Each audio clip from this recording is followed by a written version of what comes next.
안녕하세요. 핀테크 용합 전공 이각이라고 합니다. 오늘 발표한 논문은 Privacy in Pharmacogenetics, an end-to-end case study of personalized Warfarin dosing입니다. 영어로 발표하겠습니다. This paper is about evaluating the privacy risk when applying machine learning models to drug dosage in the medical application area. From the development of the pharmacogenetics, researchers find that there are some people with specific genes who are more sensitive to kind of drugs. In this case, researchers are utilizing the specific target genes to help them decide the proper dosing in clinical treatment. This logic is something like dividing people into genes groups and design remedy to their body cases. So, what is pharmacogenetics? Pharmacogenetics is a field of research that studies how a person's genes affect how he or she responds to medication. This is the definition from the United States National Institute of General Medical Science.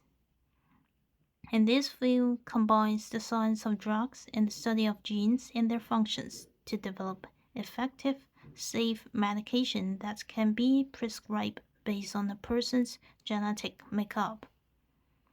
Since a human can have over 20,000 of genes, and the operations of human's body can be decided by a complex function of one or several genes, it is easy for us to thinking about applying machine learning on this area. Therefore, much of the personalized medicine is based on pharmacogenetic models that are constructed using supervised machine learning over large patient database containing clinical and genomic data.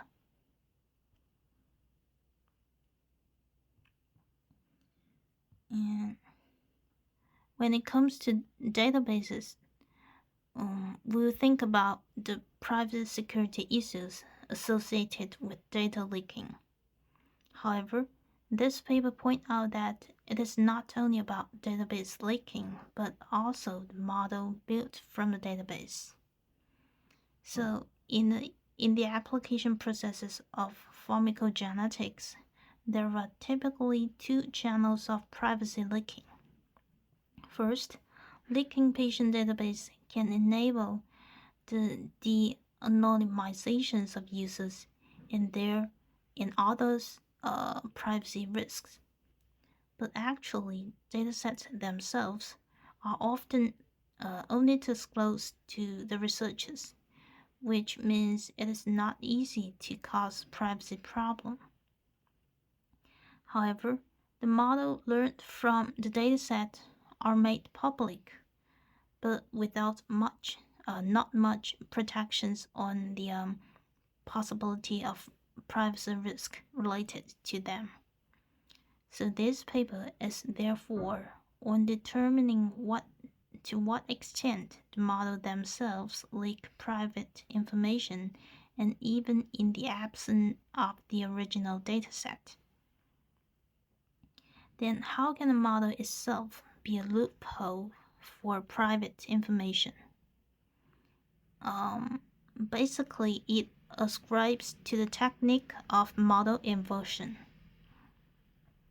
An adversary given a model trained to predict a specific variable can use it to make predictions of unintended attribute used originally as the input to the model. So such attacks seek to take advantage of correlation between the target, the unknown attribute, for example in this paper is demographic information, and the model output. Here is the Warfarin dosage value. So to protect the privacy information, we'll easily think of the differential privacy, in abbreviation DP, which is a popular framework for designing statistical related mechanisms, and it is often proposed as a solution to privacy concerns in medical settings. DP is parameterized by a value absolute core privacy budget, which is a proxy for the strength of a model on protecting privacy. So following this definition, DP guarantees protection against attempts to infer whether a subject was included in the training set used to derive a machine learning model. So it means it does not explicitly aim to protect attribute privacy, which is the target of model inversion attacks. However, some researchers have motivated or designed DP mechanisms with the goal of ensuring the privacy of patient disease features on users' social network profiles and website visits in network traces. All of these are related to attribute privacy. Recent theoretical work also has shown that in some settings, including certain application of linear regression and incorporating noise into query results preserve attribute privacy. So these lead us to ask, can genomic privacy also benefit from the applications of DP mechanisms? To answer this question, this paper applies a model inverter to quantify the amount of information leaked about patient genetic markers by the epsilon DP version of model. And this will be explained in the following slides.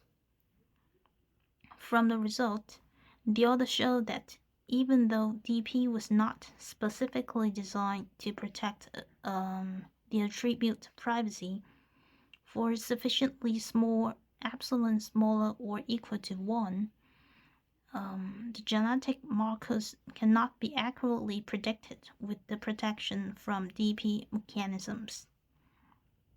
However, they also find that in the range of epsilon smaller or equal to 5, the risk of fatalities or other negative outcomes increase significantly compared to the current clinical practice, which indicates that current DP mechanisms can actually do harm to the clinical efficacy. Then, before introducing the inversion attack model, the paper explained about the experimental background of the Warfarin case study. Warfarin is a drug which is used to treat patients suffering from disease like irregular heartbeat and heart valve replacement.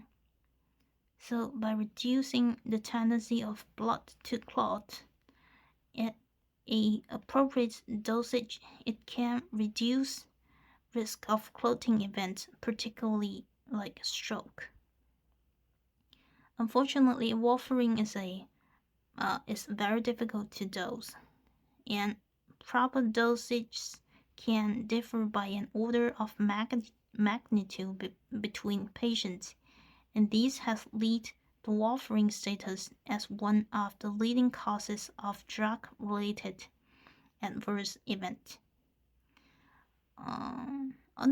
Underestimating the dose can result in failure to prevent these adverse events, and overestimating the dose can similarly lead to uncontrolled bleeding event because the drug interferes with clotting functions in our body.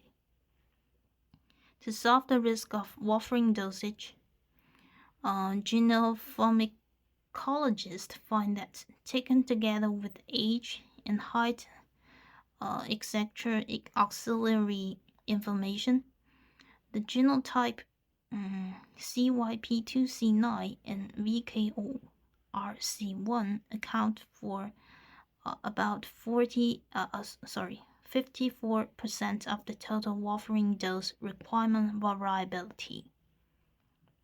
A large literature has also sought pharmacogenetic algorithms that predict proper dose by taking advantage of patients' genetic markers for CYP2C9 and VKORC1, together with demographic information and clinical history.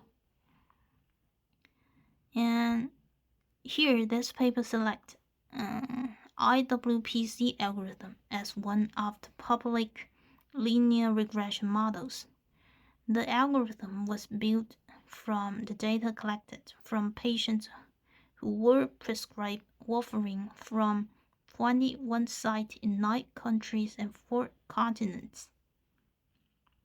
It includes demographic information, genetic markers, and the clinical history of the patients. And given the IWPC algorithm as the target warfarin predictive model, as well as some auxiliary information such as demographic or background attributes from a patient, the inversion attacker can infer the original input of the model, which is the genetic markers of warfarin dosage, the CYP2C9 and VKORC1. And following the algorithm of model reverse attack is shown in figure 2. Here, A represents the adversary's attack algorithm, which is specifically divided into 2 types, A0 and A-pi. A0 represents the situation where the linear regression model is perfect, and A-pi indicates the imperfect model. And in these attacks, the adversary's purpose is to use the known attribute vector x1 to xk and prediction result y, and the predictive algorithm f, as well as the marginal distribution p, and some other information to reversely infer the target privacy attribute xt alpha. Here, alpha represents an individual that contains relevant privacy attributes. The linear regression model uses the training dataset D to obtain the algorithm F and input individuals to algorithm alpha, properties X alpha, and get prediction result Y alpha. Here, the adversary algorithm A uses the individual's known properties xk alpha and prediction result Y alpha to reversely reasoning the target attribute xt alpha. And then for the perfect model A0, assuming that the victim model can accurately predict of the algorithm F for all inputs, the adversary goal is to make the prediction accuracy to the maximum stage. So there is a related derivations of this probability in the article, and combined with the maximum entropy prior, it is deduced that this probability is proportional to the maximum posterior probability p, which minimizes the pre-misclassification probability obtained by the adversary.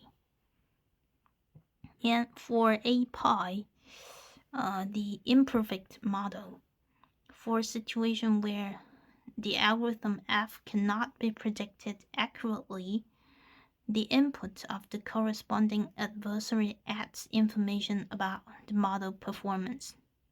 So pi here usually estimated using the statistic published with the model, for example, confusion matrix or standardized regression error. And the experimental results are shown in figure 3.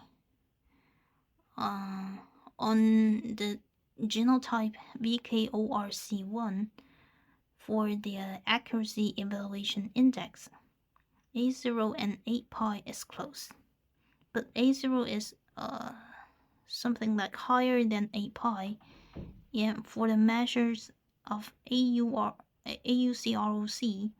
A0 is slightly lower than 8pi. So taken together, overall, we can say that A0 performance is better than 8pi.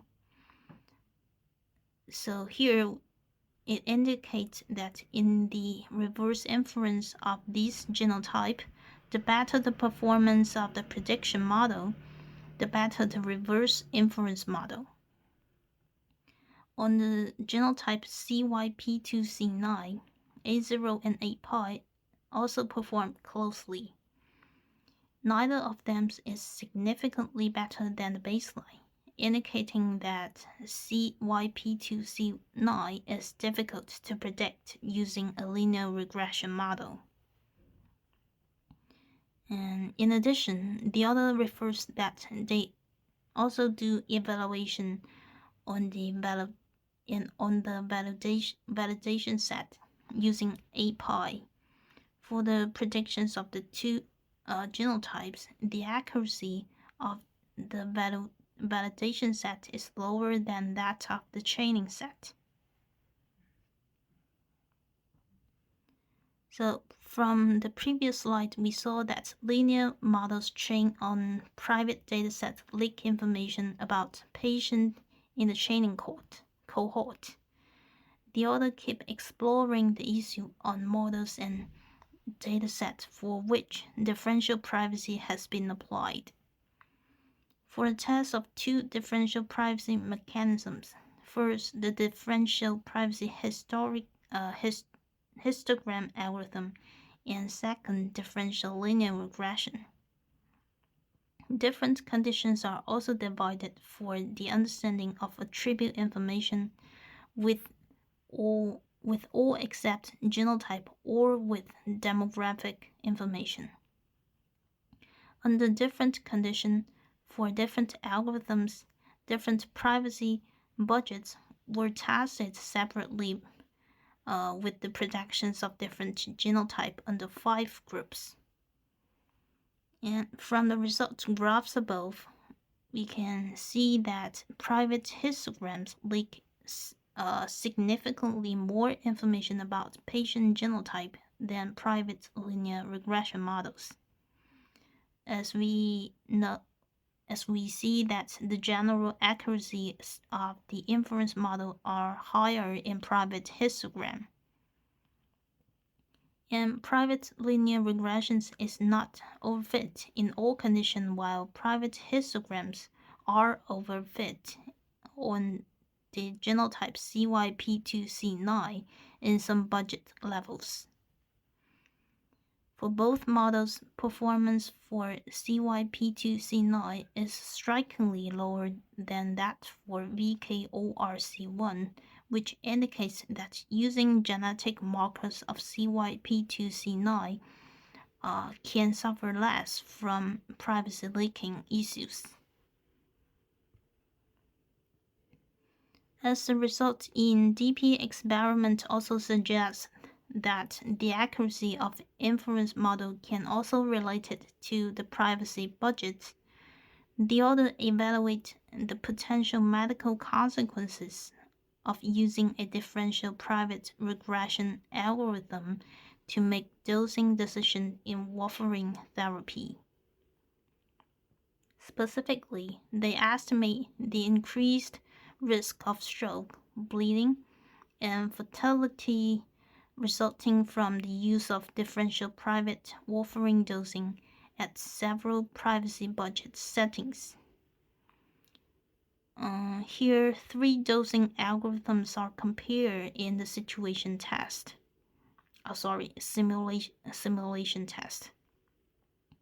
Here, standard is the current standard clinical algorithm, and genomic refers to the non-private pharmacogenomic algorithm, and the private is the private pharmacogenomic algorithm.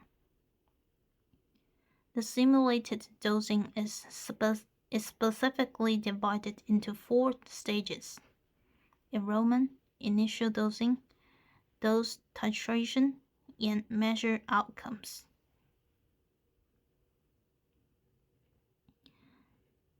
The results are presented in Figure 8 in terms of the relative risk, which is defined as the quotient of the patient's risk for a certain outcome when using a particular algorithm versus the fixed dose algorithm.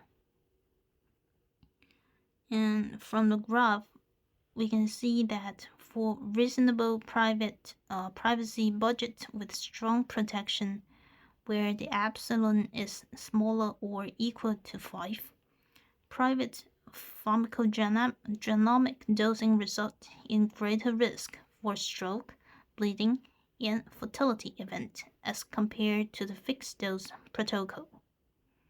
The increased risk is statistically significant for both private algorithms up to epsilon value equals to 5 and all types of risk, including reduced TTR, except for private histogram, for which there was no significant increase in bleeding event with epsilon larger than 1. For weak privacy protection where the epsilon value is larger than 5, the risks are similar among the 2 algorithms. The results indicate that the inclusion of the DP protection mechanism does harm to model performance, so there should be a trade-off between risk and privacy protection using the DP mechanism.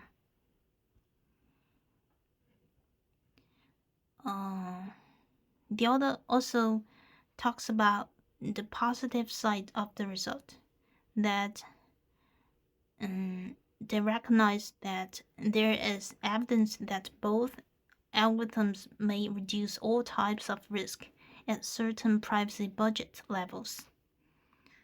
Differentially private histogram performs slightly better, improvements in all types of the risk at the epsilon value larger or equal to 20. And private linear regression seems to yield lower risk of stroke and fatalities and increased TTR. But the difference in bleeding risk for the linear regression model was not statistically significant at any epsilon larger or equal to 20. So this may provide possible scenario for the researchers to design for suiting the remedy to the patient in different body cases.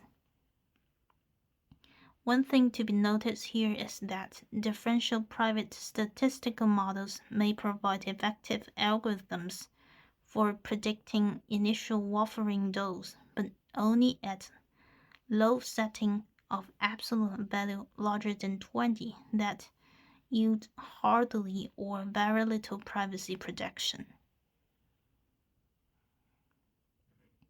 So lastly, to summarize this paper, there are 3 main contributions. First, this paper conducted the first end-to-end case study of the use of differential privacy in a medical application, exploring the trade-off between privacy and utility that occurs when existing differentially private algorithms are used to guide dosage levels in the warfarin therapy cases. Using a new technique called model inversion, the authors repurposed pharmacogenetic models to infer patient genotype. And the authors show that models used in warfarin therapy actually introduce a threat to patients' genomic privacy. And second, the paper evaluates the utility of differential privacy mechanisms by simulating clinical trials that use private models in warfarin therapy. These types of evaluation goes beyond what is typically done in the literature on differential privacy, where raw statistical accuracy is the most common metric for evaluating utility. They show that differential privacy substantially interferes with the main purpose of these models in personalized medicine, which is for absolute value that protect genomic privacy, which is the central privacy concern in this paper.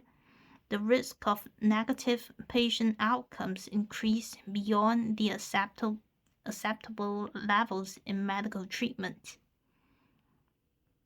Last but not least, the study provides a framework for assessing the trade-off between the privacy and utility for differential privacy mechanisms in a way that it is directly meaningful for specific applications in the medical area. For settings in which certain levels of utility performance must be achieved, and these trade-offs cannot be balanced, then alternative means of protecting individual privacy must be employed in other methodologies. And that is the end of my presentation. Thank you for your time and involvement.